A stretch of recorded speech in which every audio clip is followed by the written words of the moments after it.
오늘 하나님께서 우리에게 주시는 말씀은 에레미야 31장 21절에서 30절까지 말씀입니다. 에레미야서 31장 21절에서 30절까지 말씀입니다. 봉독하도록 하겠습니다. 처녀 이스라엘아, 너의 이정표를 세우며 너의 편말을 만들고 큰 길, 곧 내가 전에 가던 길을 마음에 두라. 돌아오라, 내 성읍들로 돌아오라. 반역한 딸아, 내가 어느 때까지 방황하겠느냐. 여호와가 새 일을 세상에 창조하였나니 곧 여자가 남자를 둘러싸리라. 만군의 여호와 이스라엘의 하나님께서 이와 같이 말씀하시니라. 내가 그 사로잡힌 자를 돌아오게 할 때에 그들이 유다 땅과 그 성읍들에서 다시 이 말을 쓰리니 곧 의로운 처소여 거룩한 산이여 여호와께서 내게 복 주시기를 원하노라 할 것이며 유다와 그 모든 성읍의 농부와 양떼를 인도하는 자가 거기에 함께 살리니 이는 내가 그 피곤한 심령을 상쾌하게 하며 모든 연약한 심령을 만족하게 하였음이라 하시기로 내가 깨어보니 내 잠이 달았더라. 여호와의 말씀이니라. 보라, 내가 사람의 씨와 짐승의 씨를 이스라엘 집과 유다 집에 뿌릴 날이 이르리니 깨어서 그들을 뿌리 뽑으며 무너뜨리며 전복하며 멸망시키며 괴롭게 하던 것과 같이 내가 깨어서 그들을 세우며 심으리라. 여호와의 말씀이니라. 그때 그들이 말하기를 다시는 아버지가 신 포도를 먹었으므로 아들들의 이가 시다 하지 아니하겠고 신 포도를 먹는 자마다 그의 이가 신 것 같이 누구나 자기의 죄악으로 말미암아 죽으리라. 아멘. 코로나를 겪고 있는 여러분들 잘 지내시고 계십니까? 어느새 여름이 다 지나감을 느낍니다. 불과 엊그저께만 해도 성도들과 인사 나눌 때 많이 더우시죠? 애쓰십니다. 고생하십니다. 그렇게 인사했던 것이 바로 이제는 과거 일이 되었으니 참 시간이 빨리 지나간다고 느껴집니다. 마찬가지로 코로나도 우리 주변에서 여러 걱정을 합니다. 내 삶이 어떻게 될까? 우리 교회가 어떻게 될까? 우리 공동체는 어떻게 되어질까? 여러 가지 걱정과 주변에서 아우성이 많지요. 하지만 이 또한 지나가리라 라고 우리가 믿으면서 이 또한 하나님께서 이 모든 것들 가운데 우리에게 소망을 주심으로 우리가 굳건히 승리할 수 있습니다 라는 믿음을 굳게 가졌으면 좋겠습니다. 중요한 것은 하나님께서 우리의 선한 목자가 되어주심을 우리가 굳게 믿는 것이 중요합니다. 우리가 계속해서 살펴보고 있는 책이 에레미야서죠. 에레미야 선지자는 눈물의 선지자라는 칭호를 갖고 있습니다. 그가 왜 눈물을 흘렸을까요? 그가 왜 애통해야 하고 그가 왜 마음에 힘듦이 늘 있었을까요? 그것은 바로 남유다가 멸망하는 모습을 바라보고 있기 때문입니다. 그러면서 하나님의 메시지를 전하는 것이죠. 그 길로 가면 안 되는데, 그 길로 가면은 멸망을 당하는데, 그 길로 가는 것이 하나님께서 원하시는 것이 아닌데, 그런 것을 에레미야 선지자가 느꼈다라는 것입니다. 그 마음은 다른 인간적인 마음이기보다 하나님의 마음을 이식받아서 그 하나님의 마음으로 이스라엘을 향하여서 하나님의 메시지를 전한 모습이기 때문에 그 에레미야 선지자 눈가에 눈물이 계속 흘렀으리라 보여집니다. 중요한 것은 그 어떠한 선지서보다도 바로 하나님의 마음을 느낄 수 있는 책이 바로 우리가 읽고 있는 에레미야서인데요. 마치 집을 나간 자녀를 바라보는 어머니의 마음을 우리가 이 에레미야서를 통하여서 느낄 수 있다라는 것입니다. 오늘 본문을 살펴볼까요? 본문은 총 3부분으로 요약해서 우리가 살펴볼 수 있을 것 같습니다. 첫 번째로 21절과 22절 말씀인데요. 우리 다시 한번 21절과 22절 말씀을 보도록 하겠습니다. 처녀 이스라엘아, 너의 이정표를 세우며 너의 편말을 만들고 큰 길, 곧 내가 전에 가던 길을 마음에 두라. 돌아오라, 내 성읍들로 돌아오라. 반역한 딸아, 내가 어느 때까지 방황하겠느냐. 여호와가 새 일을 세상에 창조하였나니 곧 여자가 남자를 둘러싸리라. 아멘. 이 말씀에 보면요, 이런 단어가 있습니다. 이정표를 세워라, 편말을 세워라, 그리고 가던 길을 마음에 두라라고 이야기를 합니다. 이게 과연 어떤 뜻일까요? 새 번역에 보니까 이런 표현으로 기록되어 있습니다. 편말을 세우고 길 표지판을 만들어라. 길을 잘 살펴보아라. 그리고 걸었던 길을 주의하여 보아라.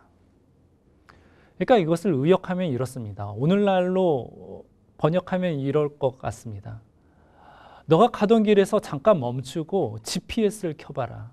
너의 내비게이션을 켜봐라. 너가 현재 어디 위치에 있는지, 그리고 주변이 무엇이 있는지 살펴보아라. 주의해보아라. 그리고 돌아와라. 바로 이 말씀을 하고 있는 것입니다. 너가 가고 있는 길은 위험한 길이고 사나운 짐승이 있고 막다른 골목이며 더 갈 때에 너는 절벽으로 향할 수밖에 없다. 멸망의 길이고 사망의 길이며 좌절의 길이고 슬픔의 길이고 탄식의 길이라는 것을 알려주고 있는 것입니다. 그래서 성경은 뭐라고 이야기합니까? 돌아오라 라고 이야기합니다. 잘못된 길로 가고 있으니까 돌아와라, 그렇게 말씀하는 것이죠. 그리고 덧붙여서 하나의 이야기를 더합니다. 그것은 내가 새 일을 창조하겠다. 하나님께서 새 일을 창조하겠다라는 것입니다. 복된 것으로 내가 준비해 놓겠다라고 그러면서 콜링하는 것입니다. 우리 인생을 보면요, 인생을 흔히 비유하기를 여정길을 간다, 인생의 여정길이라고 이야기하지 않습니까? 이 여정길을 걸어가면서요, 우리는 여러 주제들을 직면하게 됩니다. 때로는 즐거운 때를 맞이하기도 하고요, 때로는 슬픔의 때를 맞이하기도 합니다. 때로는 고민의 때를 맞이하기도 하고, 때로는 아주 낙담의 순간들을 맞이하기도 하죠. 그런데 어떻습니까? 우리는 지금까지 그 순간순간마다 하나님의 메시지를 들었었죠.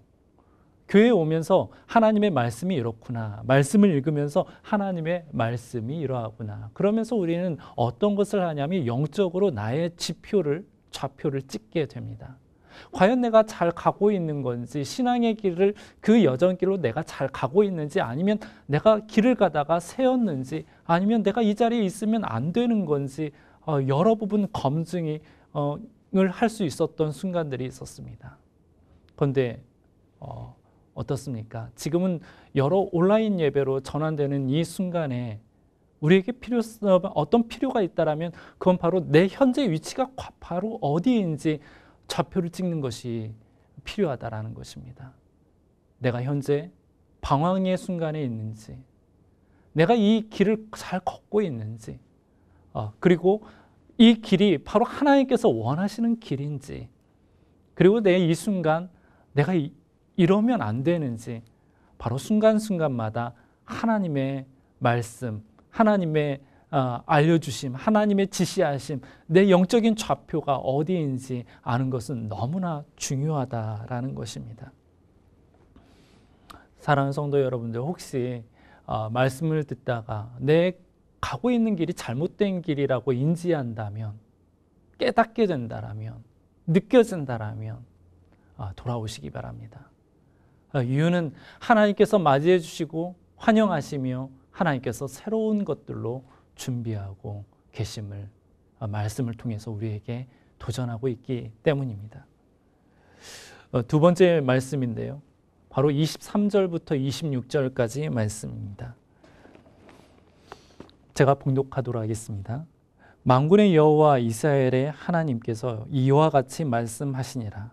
내가 그 사로잡힌 자를 돌아오게 할 때에 그들이 유다 땅과 그 성읍들에서 다시 이 말을 쓰리니 곧 의로운 처소여 거룩한 산이여 여호와께서 내게 복 주시기를 원하노라 할 것이며 유다와 그 모든 성읍의 농부와 양떼를 인도하는 자가 거기에 함께 살리니 이는 내가 그 피곤한 심령을 상쾌하게 하며 모든 연약한 심령을 만족하게 하였음이라 하시기로 내가 깨어보니 내 잠이 달았더라. 에레미야가 꿈을 꿨는데 그 꿈속에서 하나님의 말씀이 들린 것입니다. 그 하나님의 꿈속에 들렸던 말씀에 요약하면 바로 이겁니다. 사로잡힌 자가 다시 돌아올 때에 그 유다의 성읍들과 또한 주변 모든 사람들이 이야기하기를 23절 중반에 보면 이렇게 이야기한다는 거예요. 그들이 유다 땅과 그 성읍들에서 다시 이 말을 쓰리니 곧 의로운 처소여 거룩한 산이여 여호와께서 내게 복 주시기를 원하노라 할 것이며 이 말씀을 건넨다라는 것입니다. 무엇을 말합니까? 바로 이스라엘의 회복을 예고하는 것이죠. 잘 돌아왔다. 이제는 방황하지 말고 이 땅에서 하나님의 놀라운 축복을 받으면서 살기를 바란다. 거룩한 처소가 되기를 바란다. 너를 통해서 하나님이 드러나기를 바란다. 축복의 말씀이 선언되어지는 것입니다. 아버지의 품을 떠난 이스라엘 백성들, 그 이스라엘 백성이 다시 돌아올 때에 하나님께서 다시 환영하며 잔치를 베푸는 모습을 우리가 이 말씀을 통해서 떠올릴 수 있습니다. 피곤한 심령을 회복시킨다. 하나님은 회복으로 인도하시는 것이죠. 근데 이 모든 것들이 꿈속에서 이루어졌다라는 것입니다. 그리고 에레미야가 느꼈던 바로는 꿈이 참 달았더라. 참 기분이 좋았다라는 것입니다. 이 본문을 보면서요, 딱 떠오르는 복음서의 말씀이 있습니다. 아마 여러분들도 눈치챘으리라 생각하는데 바로 탕자의 비유입니다. 탕자의 비유를 보면은 집을 떠난 탕자가 다시 아버지의 품으로 돌아왔을 때 아버지는 그에게 질책하지는 않았죠. 너 왜 집에 나갔느냐? 너 왜 상속 재산을 다 탕진했느냐? 왜 그렇게 살았느냐? 성공하지 못했느냐? 왜 올바르지 못했느냐? 왜 거짓 신세가 되었느냐? 그러면서 뻔뻔스하게 왜 이제 돌아왔느냐? 이렇게 이야기하지 않았다는 것입니다. 아버지는 그 모든 탕자의 잘못들을 다 눈 감아주시고 그의 아들의 직분을 다시 회복시켜 주시고 그의 더러운 옷을 다 벗겨서 다시 아들의 복장으로 입혀 주셨다라는 것입니다. 그리고 주변 마을 사람들과 함께 잔치를 열었다는 것이죠. 내 아들이 돌아왔습니다. 내 아들을 보십시오. 그 순간 아들의 직분이 인정되었고 모든 것들이 회복됨을 느끼는 것이죠. 마찬가지입니다. 하나님께서 이스라엘 백성이 돌아올 때 하나님께서는 그 이스라엘 백성에게 너 왜 잘못했느냐, 죄를 지었느냐, 왜 깨닫지 못했느냐 질책하지 않고 오히려 그들을 향하여서 환대하며 그 이스라엘에 대한 그 영광과 그 위상과 하나님께서 원하시는 그 모습들을 다시 회복시키겠다라는 것입니다. 그래서 주변 사람들로 하여금 칭송을 받도록 하나님께서 하시겠다라는 것이죠. 그게 하나님의 새로운 창조의 내용인 것입니다. 두 번째, 마지막 세 번째 부분인데요. 27절에서 30절까지의 말씀입니다. 같이 한번 읽어보도록 하겠습니다. 여호와의 말씀이니라. 보라, 내가 사람의 씨와 짐승의 씨를 이스라엘 집과 유다 집에 뿌린 날이 이르리니 깨어서 그들을 뿌리 뽑으며 무너뜨리며 전복하며 멸망시키며 괴롭게 하던 것과 같이 내가 깨어서 그들을 세우며 심으리라. 여호와의 말씀이니라. 그때 그들이 말하기를 다시는 아버지가 신 포도를 먹었으므로 아들들의 이가 시다하지 아니하겠고 신 포도를 먹는 자마다 그의 이가 신 것 같이 누구나 자기의 죄악으로 말미암아 죽으리라. 이 말씀을 보면요, 하나님의 결단이 보여집니다. 하나님의 결단, 어떤 결단일까요? 그것은 바로 전과 같이 무서운 심판을 내리지 않겠다라는 것입니다. 죄를 지었으니까 내가 이스라엘 백성의 무거운 채찍, 무거운 짐, 무거운 심판을 내가 내리지 않겠다. 이것이 잘못된 교육이구나 라는 것을 하나님께서도 마음에 어떤 뭐랄까요? 깨우침이라고 할까요? 어떤 하나님의 긍휼, 자비함을 다시금 마음속에 다짐하는 부분입니다. 그래서 내가 깨어서 너희들을 세우고 그리고 너희들을 심으리라. 그렇게 말씀하는 대목이 있죠. 바로 소망의 하나님임을 우리에게 알려주고 있는 것입니다. 내가 어떻게든 너희를 세우고 그리고 내가 심겠다. 모든 것들을 긍정적으로, 모든 것들을 소망 가운데로, 예전엔 방치했지만 지금은 내가 직접 관여해서 그 어느 것 하나하나 잘못된 부분이 있다면 내가 그것을 고쳐나가겠다. 적극적인 하나님으로 내가 다짐한 모습임을 보게 됩니다. 이스라엘 백성들이 예전에는 이런 변명으로 하나님께 대했어요. 아버지가 신포도를 먹었으므로 아들들의 이가 시다. 그렇게 이야기를 했어요. 이 말씀이 무슨 말이냐면 바로 그겁니다. 나의 선조들이 선조 때부터 죄를 지었습니다. 근데 그 선조들이 죄를 지은 모습이 우리 또한 죄를 짓게 하는데 우리가 어떻게 하겠습니까? 선조들이 죄를 짓는 그런 모습을 우리가 보고 배웠습니다. 우리는 잘못 없습니다. 하나님 앞에 나갈 때요, 이런 변명만 늘어놓았던 것입니다. 하나님의 마음엔 답답하셨겠죠. 바로 이 말씀을 이제는 내가 적용시키지 않고 한 사람 한 사람 개개인의 죄로 말미암아 멸망하도록 하겠다. 하나님께서 어떤 커다란 대책을 세우신 것이죠. 죄에 대한 유전에 대한 병폐를 하나님께서 맡기겠다라는 이야기입니다. 중요한 메시지는 바로 그겁니다. 여전히 이 모든 말씀을 통하여서 가르치고 있는 것은 아버지의 품으로 돌아와라. 나의 품으로 돌아와라. 그것은 바로 회복이고 그것은 바로 하나님의 나라의 풍성함이 있고 영광됨이고 그것은 에덴의 회복, 축복이 있는 장소다. 그것을 이야기하는 것이죠. 혹시 여러분들 중에 하나님의 관계가 소홀한 분이 있으십니까? 그 관계를 놓고 마음에 걱정과 근심을 갖고 계신 분이 있으십니까? 다시 아버지의 품으로 돌아오시기를 바랍니다. 하나님의 소망은 바로 이 관계의 회복에 있습니다. 옛 첫 창조물인 에덴의 회복을 하나님께서 그리워하십니다. 그래서 이 땅 가운데 하나님의 나라를 계속해서 만들어가고 계시는 것이죠. 사랑하는 성도 여러분들, 하나님 품으로 돌아오시기 바랍니다. 본문을 통하여서요, 특별히 더 묵상이 되어지는 것은 개인과 가족, 사회와 나라, 전 세계 그 모든 사람들이 하나님과 관계 회복이 되었으면 좋겠다라는 것을 묵상해 봅니다. 특별히 코로나 기간이기 때문에 더 살펴보게 되는 것 같습니다.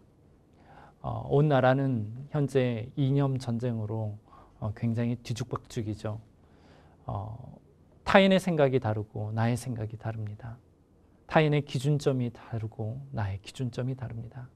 그래서 여러 가지의 이념과 이념이 뒤엉켜서 싸우고 있는 모습들이 오늘날 우리나라의 모습이 아닌가 싶습니다.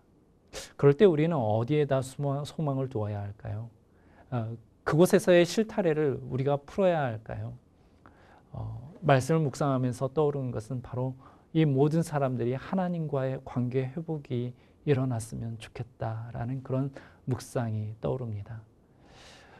에레미야와 같은 선지자, 그 사람들이 바로 저이며 또한 여러분들이 되었으면 좋겠다라는 말씀이 떠오릅니다.